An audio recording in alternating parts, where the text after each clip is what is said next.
നമസ്കാരം, ഞാൻ സൂരജ് പാലക്കാരൻ. എല്ലാവരും ഹാപ്പി ആയിട്ടിരിക്കുന്നല്ലോ, സന്തോഷമായിട്ടിരിക്കുന്നല്ലോ.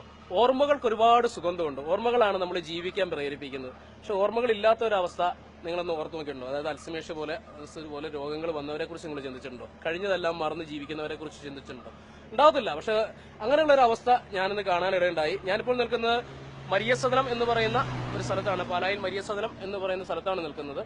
അവിടെ ഞാൻ ഒരാളെ പരിചയപ്പെട്ടു.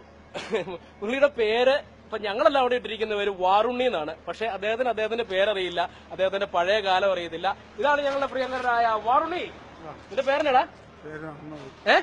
ഉറക്കെ പറ, ഇവര് കേക്കട്ടെ. പേര് മറന്നു പോയിരിക്കുകയാണ്. എവിടുന്നാ വന്ന? വീട് എവിടെയാ? വീട് സ്ഥലപ്പേരില്ലേ? നീ പിന്നെ മോളിൽ നിന്ന് പൊട്ടി വീണോ? സ്ഥലം പറയടാ. വീടുണ്ട്. എവിടെയാ വീട്? സ്ഥലപ്പേരില്ല. ഇവനെ ഇവിടെ കിട്ടിയിട്ട് മരിയസ്ഥാനത്ത് കിട്ടിയിട്ട് എത്ര വർഷമായി? ഏകദേശം ഇപ്പൊ ഒരു വർഷം കഴിഞ്ഞു. വാറണിയെ കിട്ടിയിട്ട്, വാറണിയെ മേലുകാവ് എന്ന് പറയുന്ന സ്ഥലത്തു നിന്നാണ് മരിയസ്ഥാനത്തിൽ കിട്ടിയത്. ഇവൻ മുടിയെല്ലാം നീട്ടി വളരെ ഭീകരാവസ്ഥയിൽ, കുട്ടികളെല്ലാം വഴി കൂടെ പേടിച്ചോടുന്ന ഒരു അവസ്ഥയിലായിരുന്നു. അവന്റെ പഴയൊരു രൂപം ഇതാണ്. നിങ്ങൾ കണ്ടാലറിയാം. ഇതുപോലെ ജടയായിട്ട് മുടി നീട്ടിയ ആളാണ് ഇപ്പോൾ ഇങ്ങനെ വന്നിരിക്കുന്നത്. നല്ല ഗ്ലാമറായിട്ട് ചക്കര കൂട്ടറായിട്ട് നിൽക്കുക. എടാ, ആരാ നിനക്ക് അറിയാവത്? ആരാ ഇത്? അറിയത്തില്ല. അവൻ പറഞ്ഞത് അവൻ അറിയത്തില്ലെന്ന് പറഞ്ഞു. ഇതാരാന്ന് അവൻ അറിയത്തില്ല. ഇതാണ് വാറുണ്ണി. നിങ്ങൾ ഇതിന് തമ്മിൽ എന്തെങ്കിലും സാമ്യമുണ്ടോ നോക്കി. ഇതാണ് വാറുണ്ണി. ശരിക്കും പറഞ്ഞാൽ വാറുണ്ണിയുടെ ഒരു കഥയെന്ന് പറഞ്ഞാൽ വാറുണ്ണിയുടെ വീട് എവിടെയാണെന്ന് അറിയത്തില്ല, നാട് എവിടെയാണെന്ന് അറിയത്തില്ല, വാറുണ്ണിയുടെ വേറെ ഡീറ്റെയിൽ ഒന്നും അറിയത്തില്ല. പക്ഷേ വാറുണ്ണി ഇവിടെ സന്തോഷമല്ലേ? ഹാപ്പിയാണോടാ? ഹാപ്പിയല്ലേ? ഇവിടെ വളരെ സന്തോഷവാനാണ് വാറുണ്ണി. ഇവിടുത്തെ ജോലികളെല്ലാം ചെയ്യും. അറിയാൻ മേലാത്ത പണികളൊന്നുമില്ല. ഇവന് എല്ലാ പരിപാടിയും അറിയാം. ഇവിടെ എല്ലാവരും എന്ത് പറഞ്ഞാലും വാറുണ്ണി ഇങ്ങോട്ട്. വാറുണ്ണിയുടെ ഈ ചിരി മാത്രമുണ്ട്. പിന്നെ വേറെ ദുശീലങ്ങളൊന്നുമില്ല. ഇവനിങ്ങനെ മുടി നീട്ടി ഇതേപടി വന്നു. ഇവിടെ നമ്മൾ മുടി വെട്ടി ക്ലീൻ ചെയ്ത് സന്തോഷമായിട്ട് എല്ലാം ക്ലിയർ ചെയ്ത് ഇവിടെ സന്തോഷമായിട്ട് ജീവിക്കുകയാണ്. ഞാനിപ്പോ ഈ വീഡിയോ എടുക്കാനുള്ള കാരണം എന്ന് പറയുന്നത് നിങ്ങളെ കൂടെ ഒരു ഓർമ്മപ്പെടുത്തലാണ്. എപ്പോൾ വേണം നമുക്ക് ഇങ്ങനെ ഒരു അവസ്ഥ വന്നേക്കാം. അതായത് നമ്മുടെ ഓർമ്മകൾ നഷ്ടപ്പെട്ടു പോകുന്ന ഒരു അവസ്ഥ വല്ലാത്തൊരു ഭീകരാവസ്ഥ തന്നെയാണ്. അതുപോലെ തന്നെ ഈ വാറുണ്ണിയെ അറിയുന്ന, കണ്ടുപരിചയമുള്ള ആരെങ്കിലും ഉണ്ടെന്നുണ്ടെങ്കിൽ ഞാനുമായിട്ട് കോൺടാക്ട് ചെയ്യുക, എന്നെ വിളിക്കുക. വാറുണ്ണിക്ക് 2 കുട്ടികളുണ്ടെന്നാണ് പറഞ്ഞത്. അത് ഓർമ്മയുണ്ടോ? 2 കുട്ടികളുണ്ടല്ലേ? പെൺകുട്ടികളാണോ ആൺകുട്ടികളാണോ? ആൺപിള്ളേരാ. ഭാര്യയുടെ പേര് ഓർമ്മയുണ്ടോ?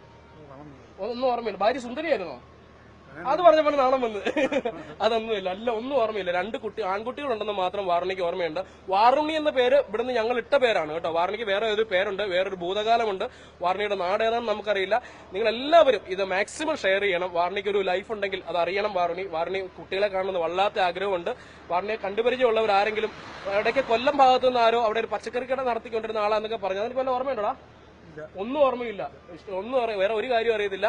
വാറുണ്ണിക്ക് ഇങ്ങനെയുള്ള ഈ ഇവിടെ വന്നു കഴിഞ്ഞ ലൈഫ് മാത്രമേ വാറുണ്ണിക്ക് ഓർമ്മയുള്ളൂ. ഏതായാലും നിങ്ങൾ തീർച്ചയായിട്ടും നമുക്കും ഇങ്ങനെ ഒരു അവസ്ഥ വന്നേക്കാം. അതുകൊണ്ട് നമുക്കൊരു അച്ഛനും അമ്മയുണ്ട്, കുട്ടികളുണ്ട്. നമ്മുടെ വീട്ടിൽ ആർക്കും ഈ ഒരു അവസ്ഥ വന്നേക്കാം. നിങ്ങൾ മാക്സിമം ഷെയർ ചെയ്യുക. മാക്സിമം ഈ വീഡിയോ ഷെയർ ചെയ്യണം. വാറുണ്ണിയുടെ കുട്ടികളെ കാണണം, വാറുണ്ണിയുടെ ഭാര്യയെ കാണണം, വീട്ടിൽ അച്ഛനും അമ്മയുണ്ട്, അച്ഛനും അമ്മയെ കാണണം. ചക്രപുരത്തിന് വീട്ടിൽ പോകണം അല്ലേ? അതാണോ പറഞ്ഞ് അച്ഛനും അമ്മയും കണ്ടോണ്ടിരിപ്പുണ്ടായിരിക്കും ഒരു പക്ഷേ. പറഞ്ഞ് വീട്ടിൽ പറഞ്ഞു. ഇവിടെ ക്യാമറ നോക്കി പറ. മക്കളുണ്ടെങ്കിൽ പറയാം, വിളിക്കണമെന്ന് പറ. അങ്ങോട്ട് വരുമെന്നാ പറയുന്നത് കേട്ടോ. അപ്പൊ മാക്സിമം ഇന്ന് തന്നെ ഈ വീഡിയോ നിങ്ങൾ കിട്ടും. നിങ്ങൾ ജീവിതത്തിൽ ചെയ്യാവുന്ന ഏറ്റവും വലിയൊരു സഹായമായിരിക്കും. മാക്സിമം ഈ വീഡിയോ കണ്ടു കഴിഞ്ഞാൽ ഒന്ന് ഷെയർ ചെയ്യണേ. ഇവിടെ ഒരാൾക്കൊരു ജീവിതം കിട്ടുന്ന കാര്യമാണ്, ഒരു നന്മയാണ്. ജനനന്മയുള്ള വീഡിയോയുമായി വീണ്ടും ഉണ്ടാവും. ഞാൻ സൂരജ് പാലക്കാരൻ, ഭയമില്ലാതെ.